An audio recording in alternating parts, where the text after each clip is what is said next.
let's get into the bigger topics, and we're going to pivot at that point into the Esports World Cup. It's a big event. You might have heard of it. You might have seen us talk about it. Over $60 million. And I'm going to keep repeating that number until this is over because it is the largest prize pool in esports history. Over $60 million being given away here. And it kicked off last week on the 2nd of July. This week, we've got a lot more games, but we're going to focus on the wrap up from League of Legends first and foremost last week. We have just the overall... Oh, here we go. We have the overall playing situation, but Nick, Nick, before we go into the nitty gritty of it, do you have anything you want for us to look out for while we talk about the bracket or any of the highlights? Is anything specific you want us to focus on as we move into this subject? So not so much for League, but for the Esports World Cup in general, like the biggest thing that people and orgs are probably forgetting about is the club standing. Okay. So like not every single one of these clubs ends up being in every single game. So your club might end up being, ranked, T1 is ranked number 2 and they won the League of Legends thing. Interesting. They don't have as many club points. And now I don't know if they're in another category. So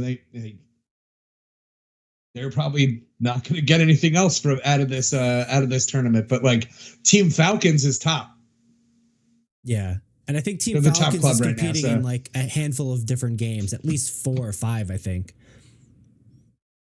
Yeah, the MLBB and Call of Duty Warzone so far.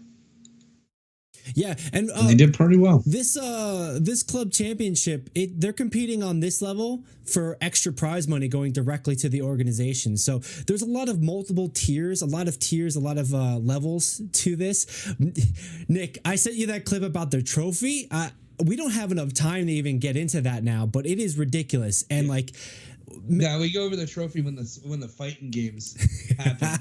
Like that's really where the trophy is going to matter, and we could talk about it then during any one of the fighting games. All these MOBAs, arena shooters, there's none here. No, there's Counter-Strike. My bad. There's I guess out of all these shooters, Overwatch is here too. I forgot about that.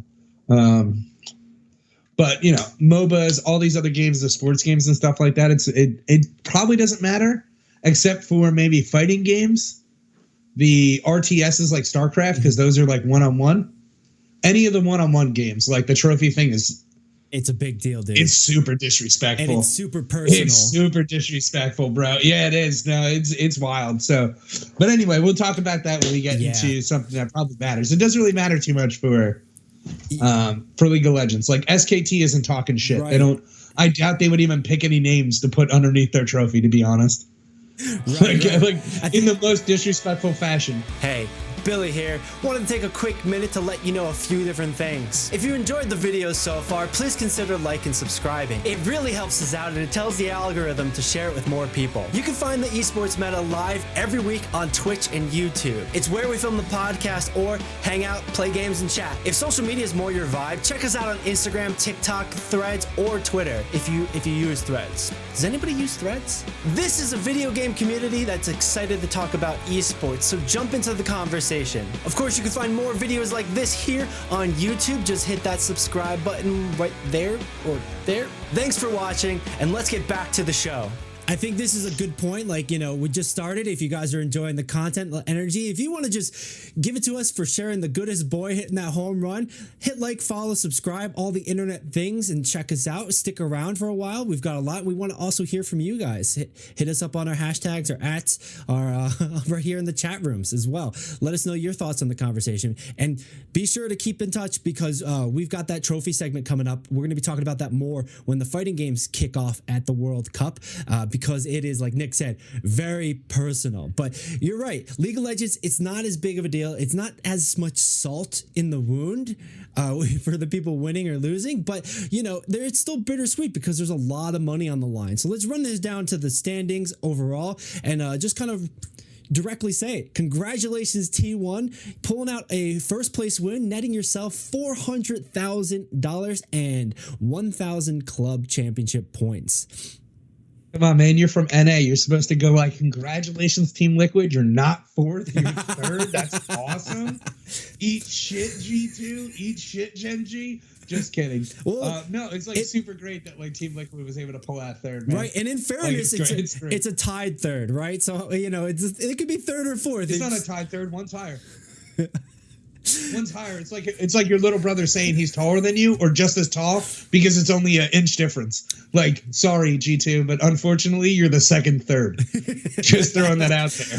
Like, if I'm the team manager, if I'm the GM of G2, I'm going to be speaking to the Esports World Cup here. It's like, what the fuck happened? Come on, guys. It's not even alphabetical. Come on. What are we doing here? But you're right. It's mostly because they just didn't have the losers, though. That's the only reason why. Like, we didn't have like the losers, so we couldn't really figure out who is actually third place and who's fourth place. But I think we all see the writing on the wall that G2 is the possibly inferior team. Well, the website's leaning that way, right? The website's leaning that way, so it must be true. But either way, both of those teams walked away with a cool $100,000 for picking up third or fourth place, whatever your heart desires. NA pulled $100,000 away from that. T1 walking away with first place with $400,000, and it was a little bit of a known thing, Nick. Right? This is our time to brag. This is what we said. This was a perfect event that was definitely not rigged. It wasn't, but they were playing really nice, and it was a lot of fun to be able to say, they had the Faker skin, and it's now time to send off Faker possibly to the Hall of Legends with his Esports World Cup Championship, being the first League of Legends Esport World Cup champion as exactly. Well. Yeah, man. Like he's got way crazy stats as far as like winners are concerned, right? Tom Brady drools at this guy's championships, okay? Like, absolutely ridiculous. But no, I said it before. I was like, yeah, Faker's going to win this shit. Like, we just made a skin for him. Mm-hmm. Obviously, Faker doesn't need the help, okay? But, he did it. It's great. I love that T1 came out.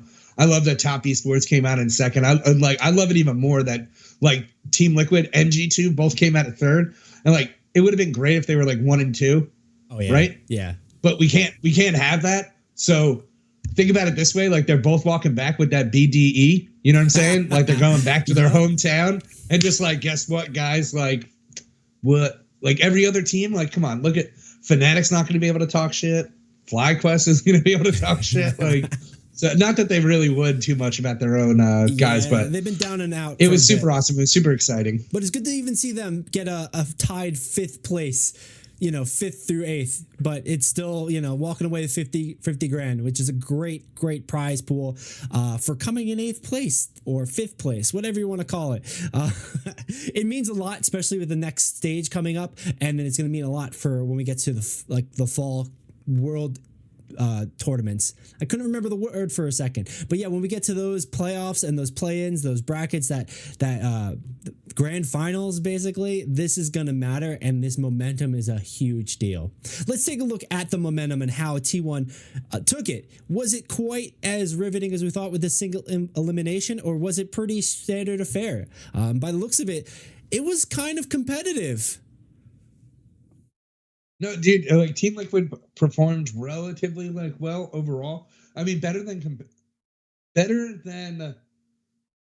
early MSI, right? Okay. And they're kind of showing what they could do towards the end of MSI. So it was the similar situation with it. I'm trying to look past this one part. And then the same thing G2, Top Esports they were pretty good in MSI, and then they came out swinging over here. So it was pretty obvious that they were going to win. I'm pretty sure that I said G2 was going to win. Top Esports was going to beat them. And I said T1 was going to beat them, and then I said T1 was going to win. And I was like, it'd be wonderful if Team Liquid would have made it, but looks like I can see the future. Let's get this man to the horse racing, to the lottery. Let's do this. But But yeah, congratulations to E1 taking first place, 3-1 over Top Esports. Congratulations, Nick. The bracket was pretty spot on for what you're calling. I think I took a little bit of a wild card pick, saying that a little bit of an upset with G2, but no, I picked Liquid Honda a bit harder than you did. But either way, T1 took it home, walked away with that final prize of $400,000, which is a big deal. What do you expect is next for these teams? Do you have any sort of anticipation, or we have like a break, etc.? No, like North America is happening like this weekend again. They only moved the 1 week up so that they could actually like okay. They actually do. Oh no, it is a little break. Sorry. Jesus, I was wrong. Yeah, there you go. Yeah, it's a little break until July 20th. And then they'll be back. But they moved up the one tournament just so that not tournament, but moved up the games. Instead of being Saturday, Sunday, they did like Thursday, Friday, so that they could ship them off to the Esports World Cup. And they're not going to be. It's pretty good for them to have the break just because the orgs in general. So like Team Liquid, their org is like their players. I hope they stay. I hope a lot of these like league players stay, or they get some quality practice in or something like that. But mostly, I want them to stay because the organization itself of Team Liquid is participating in 6, I think. There's like 6 different events for Esports World Cup as like an org. So like they're doing. I know they're doing Apex. I know they did League, and I know they do Dota, and I'm sure they have other ones, right? Right. Let me see if I can find it. Yeah. So League of Legends. Then they have Mobile Legends. I think that's pretty disrespectful. Then they have Dota. And then they have PMWC. No idea what that game is right now off the top of my head. PUBG Mobile, I believe. PUBG Mobile. There we go. I hate you guys trying to trick people. Then they have Rainbow Six Siege, obviously. We're gonna talk about that a little bit later, but the whole tricking of logos and whatnot has been pretty ridiculous. But yeah, Rainbow Six Siege is also making a showing here. That should be really exciting, and they're competing in that one as well. Yeah, same thing with Fnatic. Fnatic's in not the same events, but they're in about 6 or 7 events themselves. Let me see. And then like the rest of them, I think, are less than 5. And one Gen G's out. Like they're done for the whole entire world Esports World Cup. Billy is out. They're done. Top Esports is out. T1 is only staying for another Riot product, which is Teamfight Tactics, and yeah. And then G2 is here for Counter-Strike, obviously, because if the Europeans weren't here for Counter-Strike, I'd be like, this is kind of crazy. Yeah, that's fair. It's like the most quintessential EU game out there. Except for the fact that Fnatic over here is not here for Counter-Strike, but FlyQuest is. Let's go, bro. Let's go America. So in that way, we're talking about the club championship points, and like a lot of the games that these clubs are like expanding, and some of them that aren't even going and diversifying in. How much do you think we should be watching that part of this tournament, the club championship? How much should we be watching like that advantage? Is it an advantage? Is it a disadvantage to be competing on so many games like that? Just because Fnatic has teams in like so many different games doesn't necessarily mean they're good. They're good enough to get here and be invited, of course, but like, are they going to be coming out with number 1 spots? Or they be like, trying to get like 50 points on each one? Like, I think there's a lot of questions here, and I don't know if you have any thoughts off the bat and immediately. So, like, I think like the org route is like the way that esports survives, right?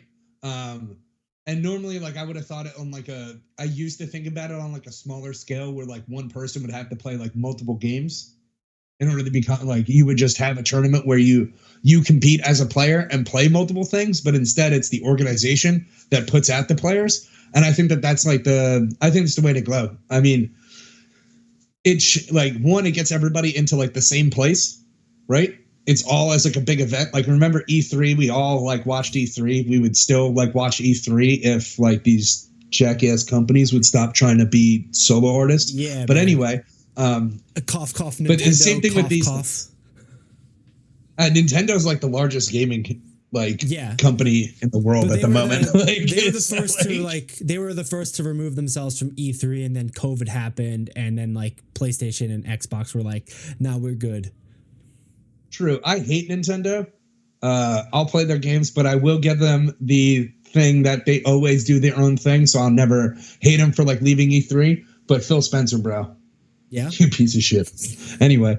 But yeah, with the future of esports, you see it being more organization driven, more focused. Yeah, it helps them like recruit players and stuff like that. Like they should be treating themselves more like colleges for, or like the NFL for the sport of esports. It's not a specific game. Choosing a specific game is stupid. Like as an organization, like I'm not even joking. Like you can make it work if you're T1. Right? And you're winning every single thing for the most part, or have won an extreme amount of things internationally and domestically, but it's not the way to do it, right? Like, who cares if you're Yu-Gi-Oh! King of Games? You play Yu-Gi-Oh! That's great. Yeah. Congrats. Like, your org is just Yu-Gi-Oh! That sucks. Like, but that's also pull other people. Yeah, I think you're looking at it from an organizational purpose. I think there's also that grassroots sense where if like you and I started a team and we're just phenomenal Yu-Gi-Oh players, hypothetically speaking, it makes more sense for us as a bottom up sort of tactic that we only focus on the one and we create an organization to like fly our banner under basically. But yeah, for long-term survivability, I agree with you as far as the orgs go. Like, you do jump into some games and, jump out of other games when you don't find it beneficial. But yeah, I think you kind of diversify so that you can be sustainable, because I don't think sustainability comes from the tournaments. I think that gives you the marketing. I think sustainability comes from the content creation. And like that becomes a tricky balance of how much are you memeing for the money and how much are you competing? Yeah. I mean, like, how many people become pros, right? Like, I think, like, that's also... Yeah. Like, the thing, like, this also helps increase the amount of pros that they have. So if they're able to have, like... These are huge tournaments, so you never know how this is going to, like, shake out. If one organization can have two teams that participate in certain things because they bought another... They didn't buy another spot, or they participated in another region and then came from the other... Like, qualified, won their region plus the other one. So... You never know with this sort of thing, and I like that's where I think like they should like really think about it, because I think that this is easiest way for people to know where their goal lies as like an esports pro, right? Because right now it's either you make it as an esports pro and you're one of 50 people, right, in your country, like whatever country you may exist in, except for EU is whatever, right? It's like a bunch of different countries. So like it's pretty impossible to become one of those like 50 people. But if they're making new teams for a bunch of other games going in that are being all picked up, and I don't want to say they're all supposed to be like forced, but I would say like if you want to participate in the next Esports World Cup, you probably have to participate in maybe 30% of the games as your org. Like they probably don't want to pick people that are only going to participate in one-offs. Well, because of maybe the competitive integrity comes down to the qualifying nature of it, right? It's not that they're going to allow any sort of randoms just to kind of like play an internet tournament. They're not going to let some sort of random play an internet tournament and then just qualify. They're going to have repeated sort of successes in pretty high, like high marketing, high intensity. I don't think intensity is the word. I can't think of the word right now, but yeah, you know what I mean, where it comes to that, where it's like, it's similar to how you just don't go to your local game store to compete in Magic the Gathering. You can, and then you scale up, and then you have to, get to regionals. If we want to take this in the sitcom trope, you got to get to regionals first and then sectionals, right? But there's a lot here, and like I think a good point you made was this is the first year. It'll be interesting to see what happens and how this develops this year and how it develops next year if they decide to repeat it. I do feel like it's already feeling pretty successful, pretty productive as far as video games and esports go and competition. But, there's a lot happening here, and we're going to have to keep our eye on the club championship and how it plays out over the course of all 21 games in these next 5 weeks. I think 5 or 6 weeks more left to go. But, moving on, actually...